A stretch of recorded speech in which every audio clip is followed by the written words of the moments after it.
20 अक्टूबर को नेहरू जी ने नेताजी सुभाष बाबू को चिट्ठी लिखी। चिट्ठी में जिन्ना की भावना से नेहरू जी अपनी सहमति जताते हुए कि वंदे मातरम की, ये जो उन्होंने सुभाष बाबू को लिखा है, वंदे मातरम की आनंद मठ वाली पृष्ठभूमि मुसलमानों को इरिटेट कर सकती है। नेहरू जी कहते हैं, मैंने वंदे मातरम गीत का बैकग्राउंड पढ़ा है।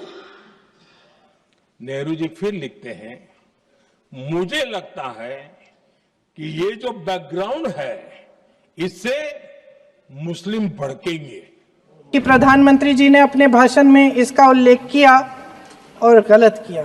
जो मोदी जी ने पत्र सुनाया सदन में 20 अक्टूबर का और कहा कि जवाहरलाल नेहरू जी ने बोस नेताजी को ये चिट्ठी लिखी और ये कहा कि इस पर चर्चा होनी चाहिए, उससे पहले 3 दिन पहले नेताजी सुभाष चंद्र बोस ने पंडित जवाहरलाल नेहरू को एक चिट्ठी लिखी थी जिसका जिक्र आपके प्रधानमंत्री ने नहीं किया। इस जवाब की एक पंक्ति प्रधानमंत्री जी ने सुनाई कि प्रधानमंत्री जी ने अपने भाषण में इसका उल्लेख किया और गलत किया। इसीलिए मैं इसके जो सच्चे जो तथ्य हैं वो आपके सामने रख रही हूँ। 1937 में नेताजी सुभाष चंद्र बोस कांग्रेस का अधिवेशन कलकत्ता में होने जा रहा था, उसका आयोजन कर रहे थे। तो जो मोदी जी ने पत्र सुनाया सदन में 20 अक्टूबर का और कहा कि जवाहरलाल नेहरू जी ने बोस नेताजी को ये चिट्ठी लिखी और ये कहा कि इस पर चर्चा होनी चाहिए, उससे पहले 3 दिन पहले नेताजी सुभाष चंद्र बोस ने पंडित जवाहरलाल नेहरू को एक चिट्ठी लिखी थी जिसका जिक्र आपके प्रधानमंत्री ने नहीं किया। और इस चिट्ठी में सुन लीजिएगा,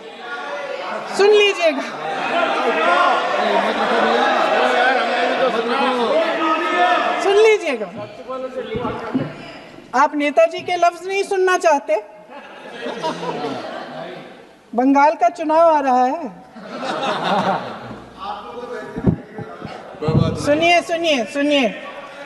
सुनिए।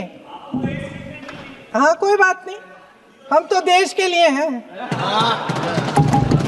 हम देश के लिए हैं। आप चुनाव के लिए हैं, हम देश के लिए हैं।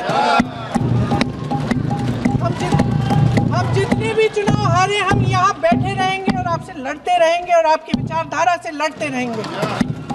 अपने इस देश के लिए, अपनी इस मिट्टी के लिए लड़ते रहेंगे। आप हमें रोक नहीं सकते।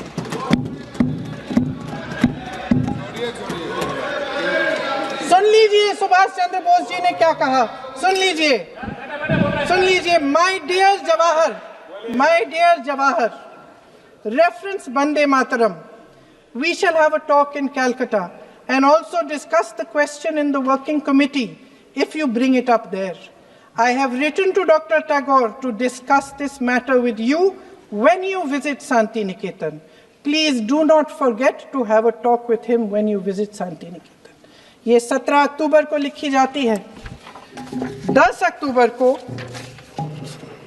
नेहरू जी इसका जवाब देते हैं और आपके और 20 अक्टूबर को, हाँ ठीक है, 20 अक्टूबर को नेहरू जी इसका जवाब देते हैं। इस जवाब की एक पंक्ति प्रधानमंत्री जी ने सुनाई, बाकी पंक्तियां क्यों नहीं सुनाई? क्योंकि उनमें नेहरू जी क्या कह रहे हैं? There is no doubt that the present outcry against Vande Mataram is to a large extent a manufactured one by the communalists. Whatever we do, we cannot pander to communalists' feelings, but to meet real grievances where they exist. I have decided now to reach Calcutta on the 25th morning. This will give me time to see Dr. Tagore as well as other friends. समझ रहे हैं आप? प्रधान चुप है तो समझ ही गए होंगे। फिर क्या होता है? फिर नेहरू जी कलकत्ता जाते हैं और गुरुदेव जी से मिलते हैं, और उसके अगले दिन गुरुदेव जी एक चिट्ठी लिखते हैं जिसमें वो लिखते हैं, अंग्रेजी में चिट्ठी है, उसका एक अंश मैं आपको हिंदी में बता देती हूँ, जिसमें गुरुदेव जी कहते हैं कि जो दो अंतरे हमेशा गाए जाते थे उनका महत्व इतना गहरा था कि उस हिस्से को कविता के शेष हिस्से तथा पुस्तक के उन अंशों से अलग करने में उन्हें कोई कठिनाई नहीं थी।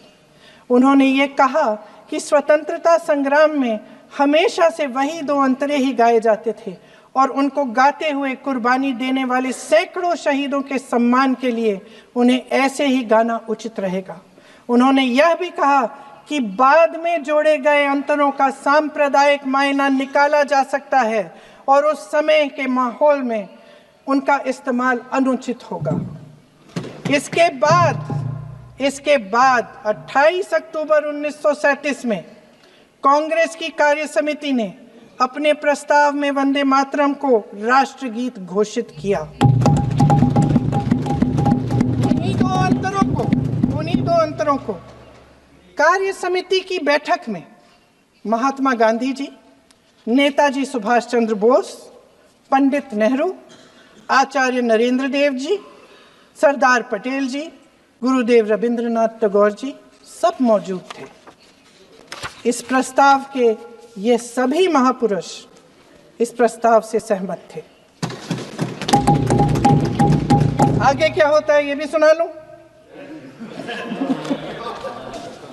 भारत की आजादी के बाद जब इसी गीत के इन्हीं दो अंतरों को 1950 में डॉक्टर राजेंद्र प्रसाद जी ने संविधान समिति में भारत का राष्ट्रगीत घोषित किया, तब लगभग यही महापुरुष मौजूद थे। इनके साथ साथ B.R. अम्बेडकर जी भी सभा में थे और इनके साथ साथ मेरे सत्ता पक्ष के साथियों के नेता श्री श्यामा प्रसाद मुखर्जी भी मौजूद थे। वही दो अंतरे राष्ट्रगीत घोषित किए। किसी ने कोई आपत्ति जारी नहीं की, कोई आपत्ति नहीं जताई। वैसे इन तथ्यों के साथ जुड़ा एक और तथ्य भी है जो मैं यहाँ पे आपके सामने रखना चाहती हूँ। आज हम अपने राष्ट्रगीत पर बहस कर रहे हैं, लेकिन हमारा राष्ट्रगान भी एक कविता का एक अंश ही है, एक लंबी कविता का एक अंश है। और इन दोनों राष्ट्रगीत और राष्ट्रगान के अंश को चुनने में सबसे बड़ी भूमिका गुरुदेव रविंद्रनाथ टैगोर की थी। वंदे मातरम के स्वरूप पर सवाल उठाना, जिसे संविधान सभा ने स्वीकार किया, न सिर्फ उन महापुरुषों का अपमान करना है जिन्होंने अपने महान विवेक से ये निर्णय लिया, मगर एक संविधान विरोधी मंशा को भी उजागर करता है। क्या सत्ता पक्ष के हमारे साथी इतने अहंकारी हो गए हैं कि अपने आप को महात्मा गांधी जी से, रविंद्रनाथ टैगोर जी से, राजेंद्र प्रसाद जी से, बाबा साहब अम्बेडकर जी से, मौलाना आजाद जी से, सरदार पटेल जी से, सुभाष चंद्र बोस जी से बड़ा समझने लग गए हैं? मोदी जी का अपने भाषण में ये कहना कि राष्ट्रगीत को एक विभाजनकारी सोच द्वारा काटा गया, उन सब महापुरुषों का अपमान है जिन्होंने अपना पूरा जीवन इस देश की आजादी की लड़ाई में झोंक दिया। वंदे मातरम को विभाजित करने का आरोप लगाकर आप पूरी संविधान सभा पर आरोप लगा रहे हैं, उसके हर एक नेता को दोषी ठहरा रहे हैं।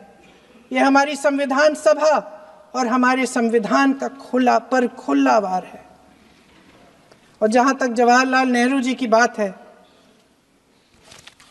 जितनी देर हमारे प्रधानमंत्री देश के प्रधानमंत्री रहे हैं, 12 साल हो गए हैं, लगभग उतने ही सालों के लिए जवाहरलाल नेहरू जी जेल में रहे।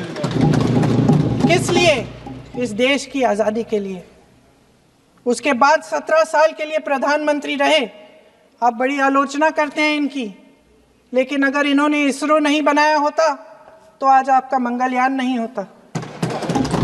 अगर DRDO नहीं बनाया होता तो तेजस नहीं बनता। अगर IIT और IIM नहीं बनाए होते तो हम आज IT में आगे नहीं होते। अगर एम्स नहीं बनाया होता तो हम कोरोना की जब बड़ी चुनौती का सामना कैसे करते? हाँ, वही बना रहा है, नहीं बना पाया कुछ भी। इसका मतलब है इस मुद्दे का जवाब नहीं है आपके पास। अगर इन्होंने BHEL, गेल, सेल, भाखड़ा नंगल ये सब नहीं बनाया होता जो आप सब बेच रहे हैं, तो ये विकसित भारत कैसे बनता? और मत बताइए बाकी। पंडित जवाहरलाल नेहरू इस देश के लिए जिए। सुन लीजिए, बेच लो यार, और बाकी भी बेच देंगे। पंडित जवाहरलाल नेहरू इस देश के लिए जिए और देश की सेवा करते करते उन्होंने दम तोड़ा। फिर भी सुन लीजिए, मेरी एक सलाह ले लीजिए। सर, मैं आपको आपके माध्यम से सलाह दे रहे हैं, अब छोड़ना नहीं है। सर, मैं आपके माध्यम से एक सलाह दे देती हूँ। हमारे प्रधानमंत्री महोदय 12 सालों से इस सदन में हैं, मैं मात्र 12 महीनों से हूँ। फिर भी छोटी सी सलाह है। उन्होंने अभी हाल ही में चुनाव था, कुछ महीनों पहले उन्होंने एक सूची निकाली थी कि विपक्षी दलों ने और विपक्ष के नेताओं ने कितने अपमान किए हैं इनके, और उसमें शायद 90-99 ऐसे उन्होंने अपमानों की सूची बनाई थी। तो मैं उनको एक छोटी सलाह देना चाहती हूँ कि नेहरू जी से जितनी भी शिकायतें हैं, जितनी भी गलतियां उन्होंने की आपके जहन में, जितनी भी गालियां देनी है, जितना भी अपमान करना है, उसकी भी एक सूची बना दीजिए। नहीं, बात खत्म नहीं है। 999 अपमान, 9,999 अपमान, सूची बना दीजिए और फिर हम एक समय निर्धारित करते हैं। जैसे हमने 10 घंटे आज वंदे मातरम पर हमने बहस किया है ना, उस तरह से हम अध्यक्ष महोदय जी से पूछेंगे, एक समय निर्धारित करेंगे, 10 घंटे, 20 घंटे, 40 घंटे, जितने घंटों में आपकी ये शिकायत पूरी हो जाए, माननीय सदस्य आप शांत हो जाए और हम बहस कर लेंगे। लेकिन इस सदन का कीमती समय, जिसके लिए हमें यहाँ पे जनता ने भेजा है, जैसे हमें जनता की समस्याओं को हल करने के लिए चर्चा करनी चाहिए, इस्तेमाल करना चाहिए, उसको एसी के लिए इस्तेमाल करिए। उसके बाद जैसे अंग्रेजी